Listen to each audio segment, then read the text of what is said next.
In this video, I'm going to show you some of the process of me completing these two Lee Marvin illustrations while exploring, via the power of my mouth, the different slant I might bring to an already saturated Art Youtoobaverse. So if that sounds like something you're into, sit back, relax, and prepare to lose several minutes of your life.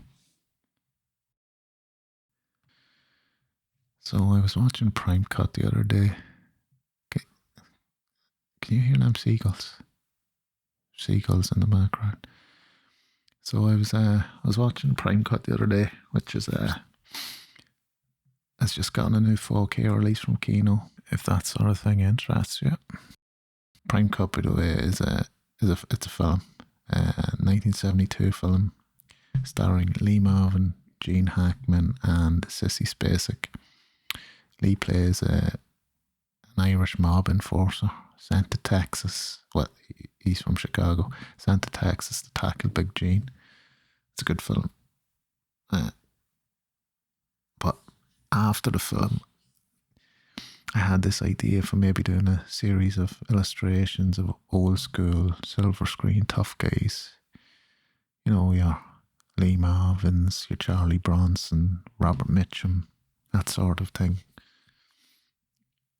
That sort of fella. But then I was like, do people know who Lee Marvin is these days? Like outside of rhyming slang, would a younger audience even know who Lee Marvin is? And so that set the squirrel that bicycles me brain power into a wee spin. And he's like, well, he didn't say it. My brain did when it was powered by his little legs. My brain said, you were looking to maybe start a YouTube channel, like an art channel, but you don't really know anything about painting. You've got nothing useful to say about it anyway. But you know a little bit about film. I mean, you've seen them. You've seen enough of them. And you've probably seen more than your average YouTube audience member.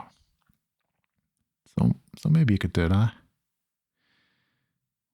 And so I was like, are you saying that I could make a video, show a wee bit of the art process without having to pretend that I know what I'm doing? And instead I could talk about maybe films or books or artists that maybe people don't know or aren't overly familiar with. And that could sort of be my thing on YouTube. And my brain was like, yep, you could do that, yeah. So that's why we have this video now. So you can blame the wee squirrel for that.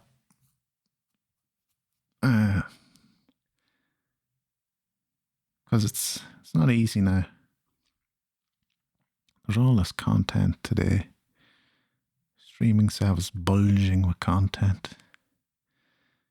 Regurgitated IPs, sequels, you know, just wall-to-wall content. But there's really nobody curating any of it. There's nobody saying, see this over here? This is a good film. There's plenty of people gatekeeping, but there's not too many curating. And I think there's a lot to be said for curation. You get exposed to things you simply wouldn't have otherwise. And not in a dirty way. Probably the majority of the really interesting and enjoyable art I got exposed to and imbibed growing up was curated in some shape or form. In the UK, on the Beeb, that's the BBC for people who aren't familiar with the nomenclature. You'd have Movie Drome with Alex Cox or Mark Cousins. You'd regularly have seasons of films that were, you know, specifically selected by someone. You know, maybe sometimes it was Mark Commode or just your regular station programmers. In Ireland, you had The Last Picture Show, which hosted by a lad called Brian Redden, which was basically RTE's version of the movie Drum. And then you had the old relic print media, your magazines, recommending obscure films to you. You just had all these resources pushing good movies into your face, and I don't really think you have that now. And I think you probably need it now more than ever.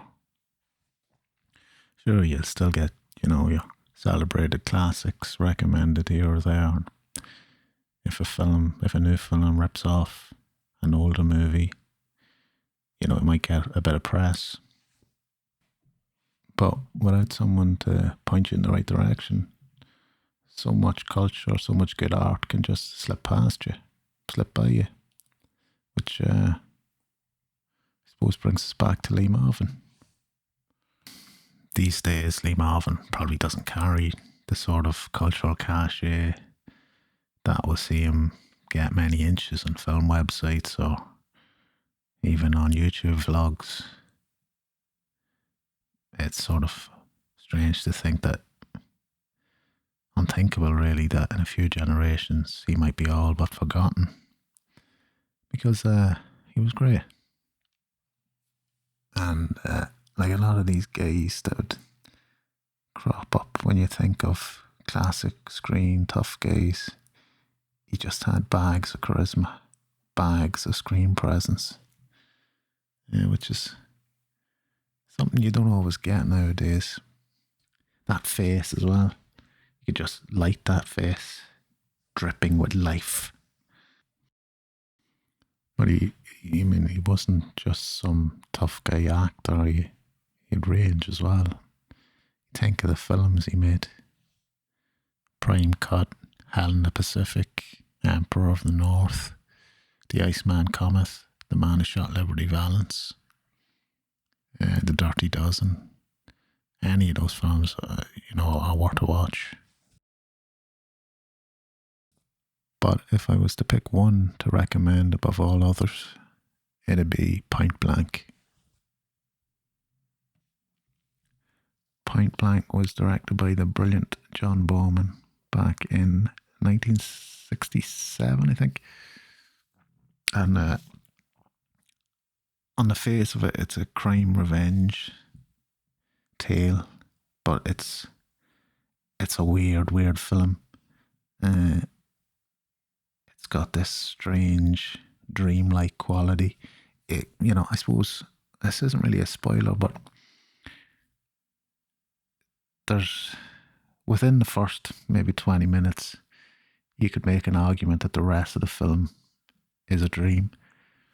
The editing choices, the soundtrack, the gaps in, dialogue where there should be dialogue, there isn't dialogue. There's a scene early on where Lee's sat on a couch interrogating his ex-wife without saying anything. In other words, she's continuing to hold on the conversation or hold up the conversation as if he's responding. And it's I think I read somewhere that the reason the scene plays out like that is because one day when they were practicing the scene, Lee decided to say nothing, just sit on the couch and sort of act stone-faced.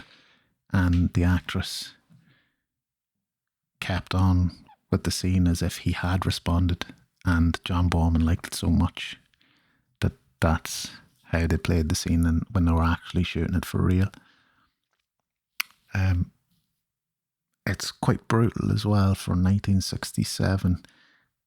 I mean, obviously now it's not going to seem like that, but it's got this kind of raw, uncoordinated violence. There's a particularly messy fight in the middle of the film that ends with a swift punch to the beanbag of one of Lee's aggressors, which feels kind of real and probably uncommon for the time. So I would definitely recommend Point Blank. You know, it's got, if you're going in expecting a straight ahead crime revenge tale that you'd get now, you know, this is not it. This is almost art house. So if you're a bit pretentious like what I am, you'll probably get something. I think you'll get something out of the movie anyway, but yeah, it's definitely worth a watch. Another reason I've landed on Point Blank as my chief recommendation for this video is because it's based on a book I'd like to recommend. It's adapted from the book The Hunter by Richard Stark.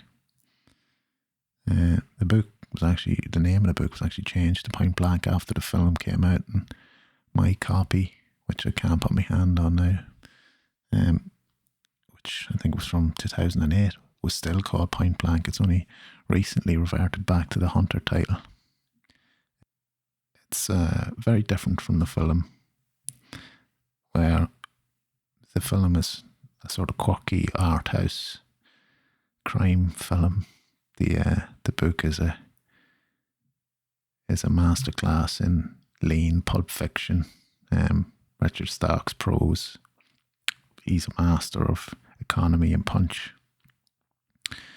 And however mean Lee Marvins' character is in Point Blank, he's twice as mean in the book.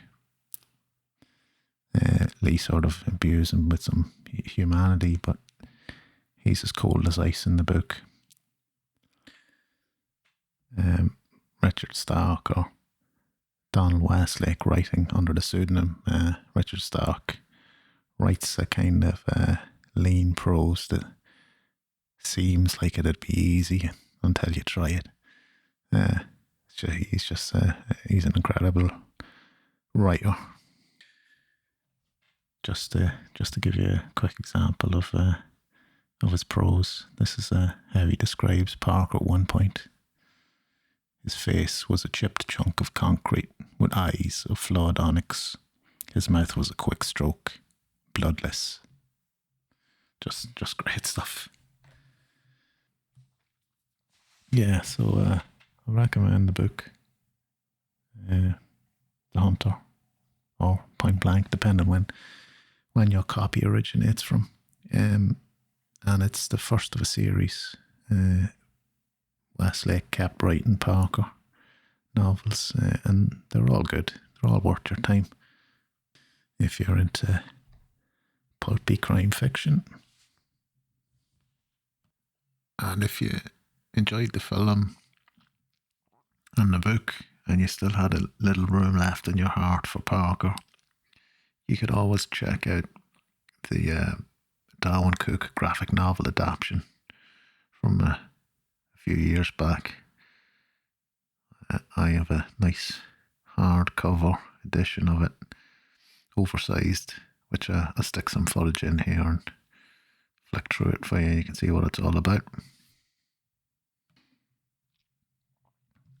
And Point Blank's the perfect example of that movie that sort of springboards you onto, a book, or springboards you onto the graphic novel. That's the kind of thing that gives me a buzz, and it's the sort of thing I want to promote on this channel. And it'd be great in the comments if people come back and say whether they did or didn't like the movie, or if they have any recommendations of their own. I think that'd be a cool way to sort of carve out a little pocket of the Art Youtoobaverse that isn't so technique centric. There's so many better artists on YouTube who have far more knowledge to impart an audience, whereas this is, I think I can offer a cozy community that chats about movies or books or art in general that excites you. Anyway, I think I've blathered on enough now, and if you've made it this far, fair play to you. There'll be a small amount of prints for both illustrations available at my Etsy shop, so you find a link for that down in the description if that interests you. And yeah, if you like the video, leave a comment, and I'll try to be back very soon with a new video. I think Charles Bronson's on the menu next. Anyway, I'll talk to you anon. Good luck.